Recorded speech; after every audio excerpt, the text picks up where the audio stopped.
లలిత exchange Utsav. పాత నగల అదే బరువుకి కొత్త నగలు తీసుకో. నగల ప్రైస్ లో 20% ఆదా చేసుకోవచ్చు. ఇతనేనని చెప్పి కూడా నేను మీకు తెలియజేస్తున్నా. మొన్నే చూశారు తమ్ముళ్ళు, అంబటి రాయుడు ఒక క్రికెటర్, గుంటూరు జిల్లా,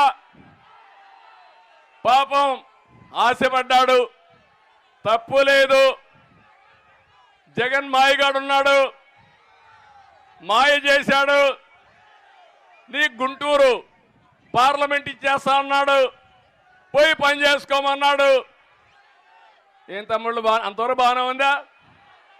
ఇంకొకరిని పిలిచి నీకు ఇస్తా అన్నాడు, ఆ పేరు నేను చెప్పను. దాంతో ఇతనికి అర్థమైపోయింది, దాంతో ఆయన నైజం అర్థం చేసుకున్నాడు. వచ్చే ఎన్నికల్లో వైసీపీ క్లీన్ బౌల్డ్ అని అనుకొని అక్కడి నుంచి ఫీల్డ్ లేక్ ఎంటర్ కాక మునిపే పారిపోయాడు. అవునా కాదా? ఇది మీ అందరికి అర్థమైందా నేను అడుగుతున్నా. ఈ రాష్ట్రంలో అందరినీ మోసం చేసి, ప్రతిరోజు మాటలు చెప్పి, ఎదురుదాడి చేసి, నానా బూతులు తిట్టించి తద్వారా రాజకీయం అనుకుంటున్నాడు.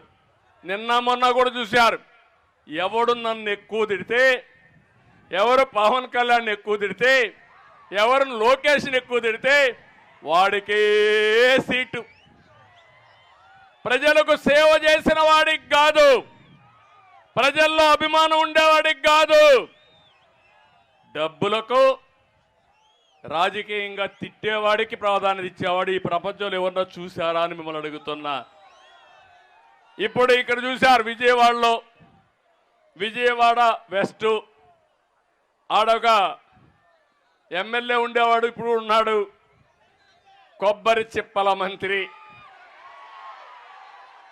అవునా కాదా? ఆ కొబ్బరి చిప్పల మంత్రి మొత్తం ఎండోమెంట్స్ అంతా అప్రతిష్ట పాలు చేశాడు. ఇప్పుడు ఆ కొబ్బరి చిప్పల మంత్రి వెస్ట్ లో వేస్ట్ అయ్యాడు, సెంట్రల్ లో బెస్ట్ అయిపోతాడు. ఆలోచన చేయమని అడుగుతా ఉన్నా. ఈరోజు చంద్రబాబుకి కానీ దత్తపుత్రుడికి కానీ వీళ్ళెవ్వరికీ కూడా ఒంటరిగా పోటీ చేసే సత్తా వీళ్ళిద్దరిలో ఎవరికీ లేదు. కారణం, ప్రజలకు మంచి చేసిన చరిత్ర వీరికి లేదు కాబట్టి వీళ్లకు అన్ని చోట్ల పోటీ చేసే సత్తా లేదు. ఈరోజు అందుకే వీళ్ళందరూ కూడా నమ్ముకున్నది ఏమిటి అనంటే వంచనను, మోసాన్ని ఈరోజు వీళ్ళందరూ నమ్ముకుంటా ఉన్నారు. ఈరోజు అమలు చేసిన మంచి కానీ, అమలు చేసిన మంచి స్కీములు కానీ ఇవేవి లేవు కాబట్టి ఏకంగా మోసాలకు ఈరోజు మేనిఫెస్టో అట, ఇద్దరు కలిసిస్తారట, రంగురంగుల వలలతో ఈరోజు ప్రజలను మోసం చేసేందుకు వస్తా ఉన్నారు. అన్ని వర్గాలను వంచిన ఈ బాబు ఇప్పుడు కొత్తగా మరికొన్ని వాగ్దానాలతో వస్తా ఉన్నాడు. మొన్ననే 6 గ్యారంటీలు అన్నాడు.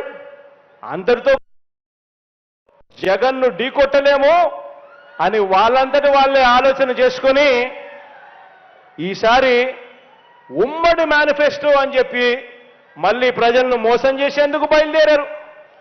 ప్రతి ఇంటికి కేజీ బంగారం ఇస్తారట,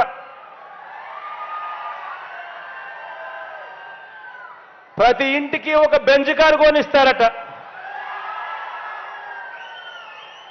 ఆలోచన చేయమని అడుగుతా ఉన్నా. ఇలాంటి వారిని నమ్మచ్చా అని చెప్పి ఆలోచన చేయమని కోరుతా ఉన్నా. ఇలాంటి వారి బుద్ధిని చూసినప్పుడు, ఇలాంటి ఆలోచనలు చూసినప్పుడు వేమన రాసిన ఒక పద్యం గుర్తుకొస్తుంది. చెప్పమంటారా? ఎలుక తోలు తెచ్చి ఉతికినా కూడా నలుపు నలుపే గాని తెలుపు కాదు. కోయ బొమ్మను తెచ్చి కొట్టినా కూడా అది పలుకునా అని వేమన విశ్వదాభిరామ వినురవేమ అని చెప్పి అప్పట్లో ఇలాంటి వారి గురించి వేమన స్వామి వారు మాట్లాడారు. నిజంగా అడుగుతా ఉన్నా, వీరి బుద్ధి ఎలాంటిదో గమనించమని అడుగుతా ఉన్నా. ఇలాంటి వారికి మిమ్మల్ని అందరినీ కూడా ఇలాంటి వారితో అప్రమత్తంగా ఉండమని కోరుతా ఉన్నా.